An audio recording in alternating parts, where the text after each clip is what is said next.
such as calming a fire, using alternate flame and frost spells to make something brittle and break, and so on.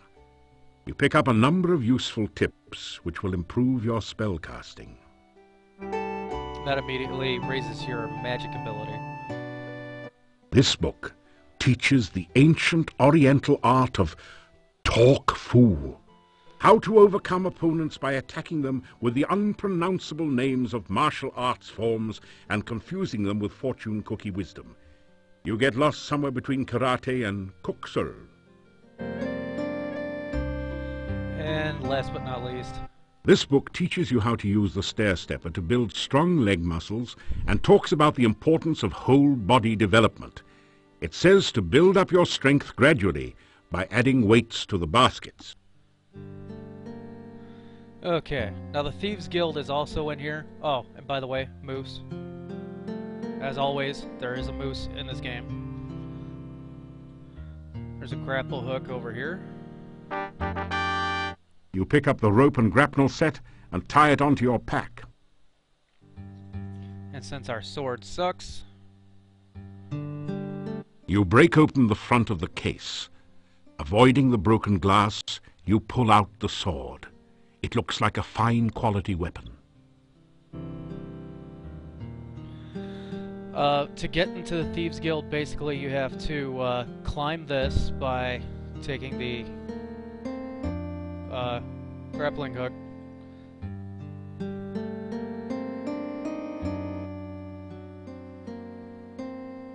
You have to climb to the top. It'll show you hooks, which if you look over here, oh, there's hooks.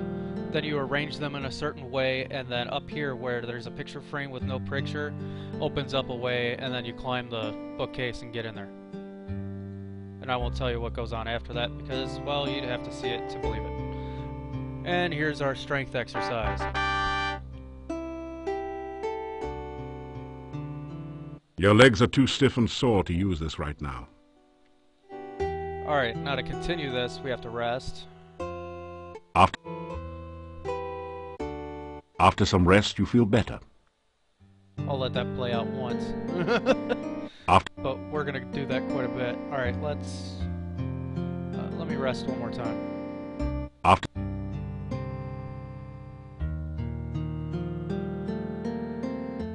There's only a certain amount of punishment your body can stand on any given day. Enough pain, enough gain for now. Try again tomorrow. Alright, once you get to that message, then you've worked out enough for the day. Now let's see how we can do it climbing. And as usual... That was good climbing practice, but you haven't quite got it yet. Keep trying. Again, I'll let that play out once. But as usual, the first couple of days is meant for training, so you get stronger, so you get more capable of doing things. So you don't have to do it in the later stages of the game, where time is kind of crucial for you to accomplish things.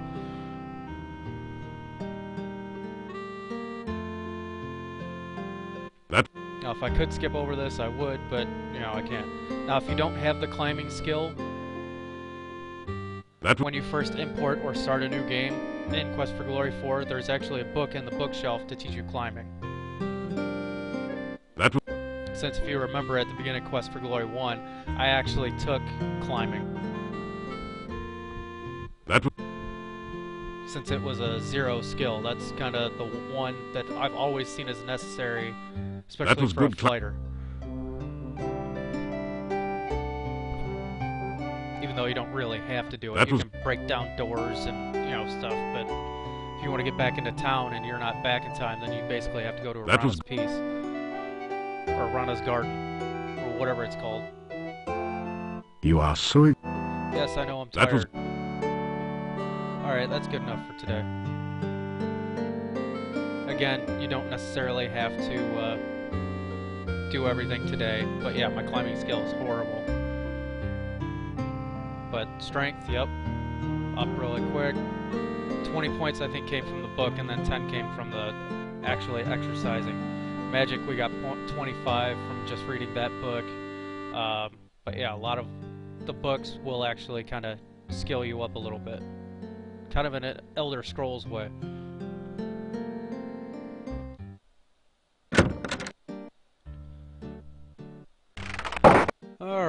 What do you say we go in the monastery and have a peek? Alright, this...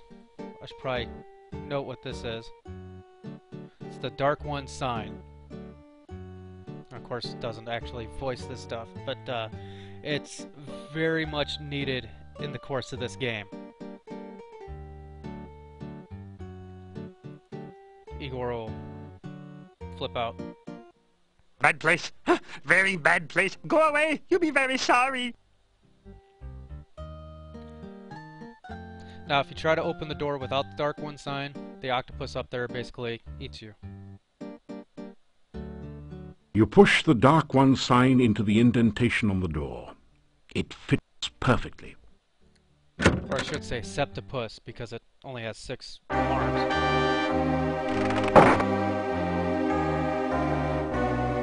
Now, if you play a thief in these games, there's a reoccurring thing about a black falcon statue. In this game, it's right up here, which basically you climb up, climb across, and then grab. Now this guy... It's a 6-tentacled, octopus-like creature. I guess you'd call it a hexapod. Unless you like cats, then you might call it a hexapus. This guy will, again, eat you, but there is no way for you to use a Dark One sign here. So we actually take a piece of garlic and Hector the hexapod happily gorges itself on the garlic. Hector looks much less hungry, and perhaps a little less dangerous now. You can also cast a fireball at him and just kill him. Of course, we don't have fireballs or any magic really, other than being able to heal ourselves right now.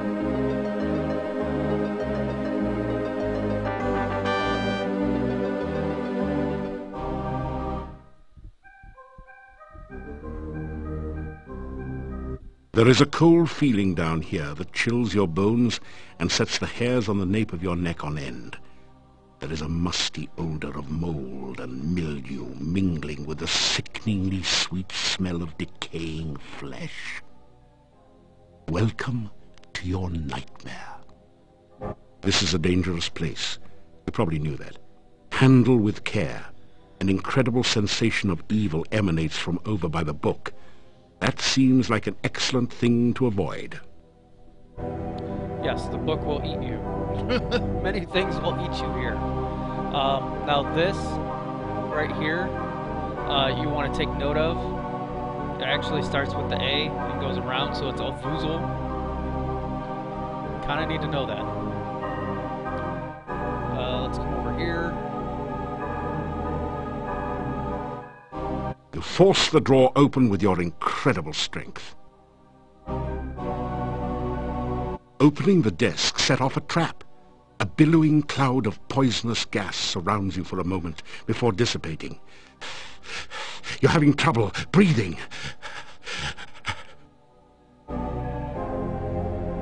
You lose a little bit of health in your poison. Big deal. You rifle through the Mad Monk's desk and find the diary of Amontillado. Boy, was this guy wacko. Reading this makes your head hurt. However, it does give you some information about the Dark One rituals.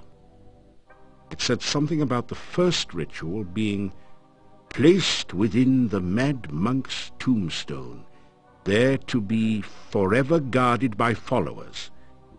The second ritual shall be placed in the Stone of Squids, and revealed only by the light of a dead child's soul.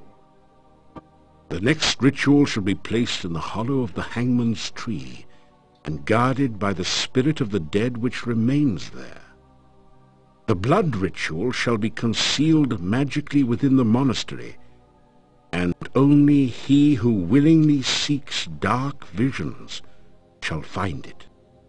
The mouth ritual shall be placed in the great arch itself, under the Dark One's sign. And the heart ritual shall be given to someone named Gregor for safekeeping. Now there's another note on this page in another's handwriting. Gregor is missing in the forest and probably dead. Yet where is the heart ritual? Alright, now all these rituals that they mentioned, the mouth ritual that they said was in the Great Arch with the Dark One sign. That's where we got the Dark One sign.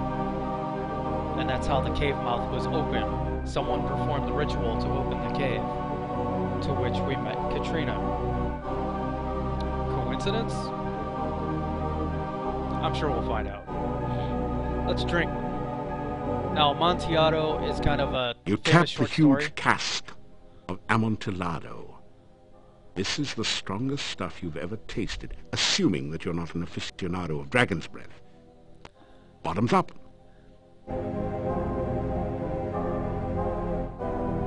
But Amontillado is a famous short story involving casks of wine.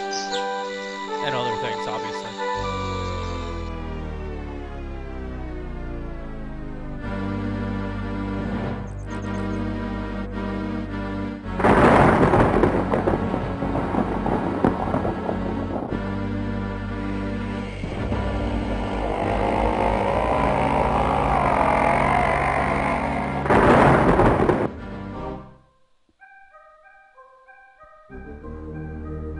Man, have you got a headache?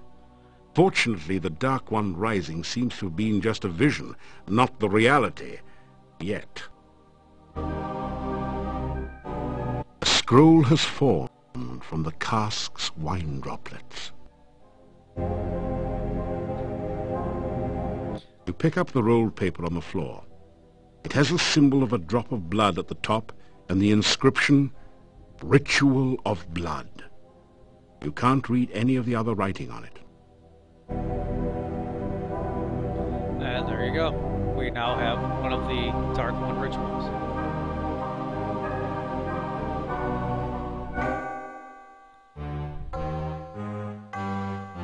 Alright, we don't need to do anything else here for now, so let's get out of here.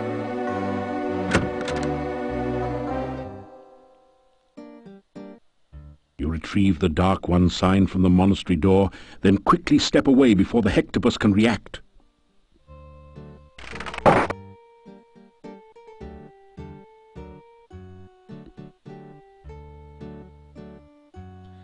Alright, now we got an old man out here. You greet the old man. Good day. Have you seen my honor?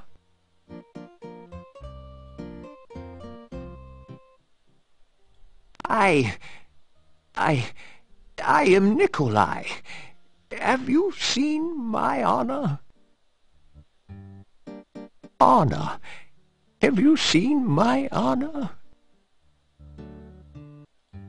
I am looking for honor.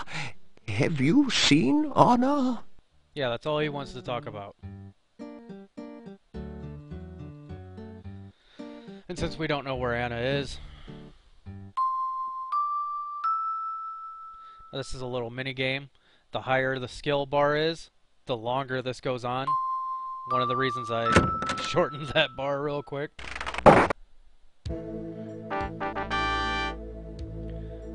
Well, let's open this door.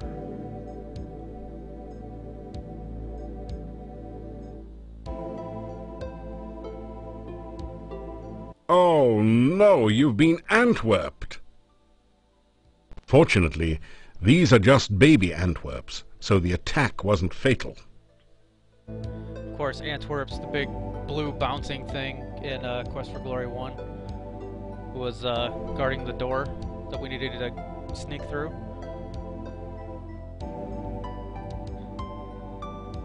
This is the TRAP, or trap.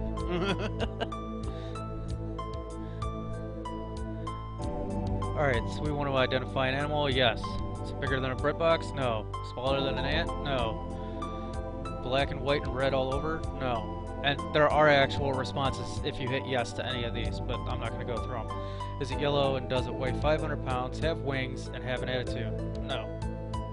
Is it gray and wrinkled, lives in a tree? No. Is it gray, wrinkled, wears a hat, says only you can prevent savanna fires? No. Does it bounce? Well, yes it does. Oh, you want an elephant on a pogo stick? No. Is it blue, avocado-shaped, and sings Waltzing Matilda